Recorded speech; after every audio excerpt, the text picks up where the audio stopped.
एक गरीब आदमी था। एक दिन वह राजा के पास गया और बोला, महाराज, मैं आपसे कर्ज मांगने आया हूँ, कृपा कर आप मुझे 5,000 रुपये दें। मैं 5 वर्ष के अंदर आपके रुपये वापस कर दूंगा। राजा ने उसकी बात पर विश्वास कर उसे 5,000 रुपये दे दिए। 5 वर्ष बीत जाने के बाद भी जब उस व्यक्ति ने राजा के 5,000 रुपये नहीं लौटाए, तब राजा ने सैनिक को उसके घर भेजा, परंतु वह आदमी वहां नहीं मिला। ऐसा कई बार हो चुका था, तब राजा को मजबूरन उसके घर जाना पड़ा। जब राजा उस व्यक्ति के घर गया, वहां उसे और तो कोई नहीं दिखा, एक छोटी लड़की बैठी थी। राजा ने उसी से पूछा, तुम्हारे पिताजी कहाँ हैं? लड़की बोली, पिताजी स्वर्ग का पानी रोकने गए हैं। राजा ने फिर पूछा, तुम्हारा भाई कहाँ है? लड़की बोली, बिना झगड़े के झगड़ा करने गए हैं। राजा के समझ में एक भी बात नहीं आ रही थी, इसलिए वह फिर पूछता है, तुम्हारी माँ कहाँ है? लड़की बोली, माँ 1 से 2 करने गई है। राजा उसके इन उल जुलूल जवाब से खींच गया। वो गुस्से में पूछता है, और तुम यहाँ बैठी क्या कर रही हो? लड़की हंसकर बोली, मैं घर बैठी संसार देख रही हूँ। राजा समझ गया कि लड़की उसकी किसी भी बात का सीधा जवाब नहीं देगी, इसलिए उसे अब इससे इन बातों का मतलब जानने के लिए प्यार से बतियाना पड़ेगा। राजा ने चेहरे पर प्यार से मुस्कान लाकर पूछा, बेटी, तुमने जो अभी अभी मेरे सवालों के जवाब दिए, उनका मतलब क्या है? मैं तुम्हारी एक भी बात का मतलब नहीं समझ सका। तुम मुझे सीधे सीधे उनका मतलब समझाओ।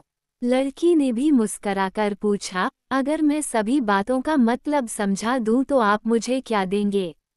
राजा के मन में सारी बातों को जानने की तीव्र उत्कंठा थी। वह बोला, जो मांगोगी वही दूंगा। तब लड़की बोली, आप मेरे पिताजी का सारा कर्ज माफ कर देंगे तो मैं आपको सारी बातों का अर्थ बता दूंगी। राजा ने कहा, ठीक है, मैं तुम्हारे पिताजी का सारा कर्ज माफ कर दूंगा। अब तो सारी बातों का अर्थ समझा दो। लड़की बोली, महाराज, आज मैं आपको सारी बातों का अर्थ नहीं समझा सकती। कृपा कर आप कल आएं। कल मैं जरूर बता दूंगी। राजा अगले दिन फिर उस व्यक्ति के घर गया। आज वहां सभी लोग मौजूद थे। वह आदमी, उसकी पत्नी, बेटा और उसकी बेटी भी। राजा को देखते ही लड़की ने पूछा, महाराज, आपको अपना वचन याद है ना? राजा बोला, हाँ मुझे याद है। तुम अगर सारी बातों का अर्थ बता दो तो मैं तुम्हारे पिताजी का सारा कर्ज माफ कर दूंगा। लड़की बोली, सबसे पहले मैंने ये कहा था कि पिताजी स्वर्ग का पानी रोकने गए हैं।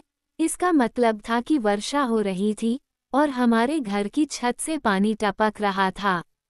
पिताजी पानी रोकने के लिए छत को बना रहे थे, यानी वर्षा का पानी आसमान से ही गिरता है, और हम लोग तो यही मानते हैं कि आसमान में ही स्वर्ग है।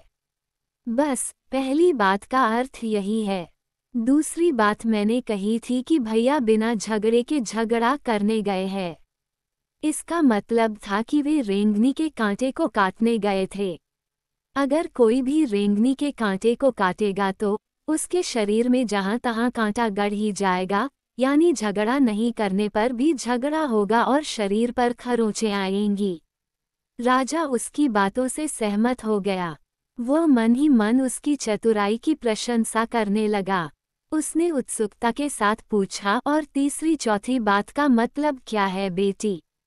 लड़की बोली, महाराज, तीसरी बात मैंने कही थी कि माँ 1 से 2 करने गई है। इसका मतलब था कि माँ अरहर दाल को पीसने यानी उसे 1 का 2 करने गई है। अगर साबुत दाल को पीसा जाए तो 1 दाने का 2 भाग हो जाता है, यानी यही था 1 का 2 करना। रही चौथी बात तो उस समय मैं भात बना रही थी और उसमें से एक चावल निकालकर देख रही थी कि भात पूरी तरह पका है कि नहीं। इसका मतलब है कि मैं एक चावल देखकर ही जान जाती कि पूरा चावल पका है कि नहीं। अर्थात चावल के संसार को मैं घर बैठी देख रही थी। ये कहकर लड़की चुप हो गई। राजा सारी बातों का अर्थ जान चुका था। उसे लड़की की बुद्धिमानी भरी बातों ने आश्चर्य में डाल दिया था। फिर राजा ने कहा, बेटी, तुम तो बहुत चतुर हो, पर एक बात समझ में नहीं आई कि यह सारी बातें तो तुम मुझे कल भी बता सकती थी, फिर तुमने मुझे आज क्यों बुलाया? लड़की हंसकर बोली, मैं तो बता ही चुकी हूँ कि कल जब आप आए थे तो मैं भात बना रही थी। अगर मैं आपको अपनी बातों का मतलब समझाने लगती तो भात गीला हो जाता या जल जाता तो माँ मुझे जरूर डांट लगाती। फिर घर में कल कोई भी नहीं था। अगर मैं इनको बताती कि आपने कर्ज माफ कर दिया है तो ये मेरी बात का विश्वास नहीं करते। आज स्वयं आपके मुंह से सुनकर कि आपने कर्ज माफ कर दिया है, जहां इन्हें इसका विश्वास हो जाएगा, वहीं खुशी भी होगी। राजा लड़की की बात सुनकर बहुत ही प्रसन्न हुआ। उसने अपने गले से मोतियों की माला निकाल उसे देते हुए कहा, बेटी, ये लो अपनी चतुराई का पुरस्कार। तुम्हारे पिताजी का कर्ज तो मैं माफ कर ही चुका हूँ। अब तुम्हें या तुम्हारे घर वालों को मुझसे बहाना नहीं बनाना पड़ेगा। अब तुम लोग निश्चिंत होकर रहो। अगर फिर कभी किसी चीज की जरूरत हो तो बेझिझक होकर मुझसे कहना। इतना कहकर राजा लड़की को आशीर्वाद देकर चला गया।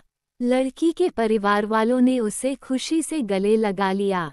दोस्तों, कहानी अच्छी लगी हो तो इसे लाइक करें, शेयर करें और चैनल को सब्सक्राइब जरूर करें। धन्यवाद।